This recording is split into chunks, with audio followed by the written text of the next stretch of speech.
ஆண்டவர் சொல்லுகிறார், என் மகனே உன் காரியத்தை நான் வாய்க்க பண்ணுவேன், என் மகளே உன் காரியத்தை நான் வாய்க்க பண்ணுவேன் என்று ஆண்டவர் சொல்லுகிறார். சந்தோஷம் தானே?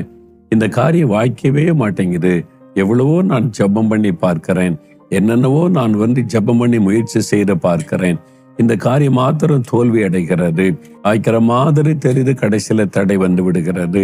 இது வாய்க்குமா வாய்க்காதா, அல்ல இந்த தடையிலேயே நான் துக்கத்தோடு வாழ்கிறேனே என்ற மன சோர்வோடு கூட இந்த வார்த்தை கேட்டு கொண்டிருக்கலாம். இப்ப இயேசு உங்களை பார்த்து சொல்லுகிறார், என் மகனே சோர்ந்து போகாதே, நான் உன் காரியத்தை வாய்க்க பண்ணுவேன். என் மகளே நீ சோர்ந்து போகாத, உன் காரியத்தை நான் வாய்க்க பண்ணுவேன்.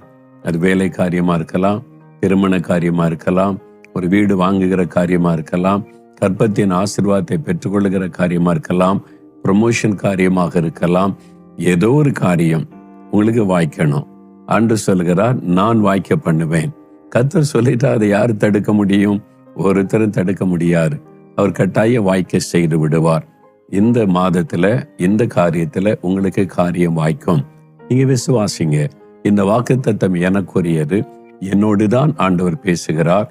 எனக்கு இந்த காரியத்தை கர்த்தர் வாய்க்க பண்ணுவார். இயேசு இந்த காரியத்தை எனக்கு வாய்க்க பண்ணதான் எனக்கு வாக்கு தந்திருக்கிறார் என்று விசுவாசித்து அதை உங்களுக்கு சொந்தமாக்கி கொள்ள வேண்டும்.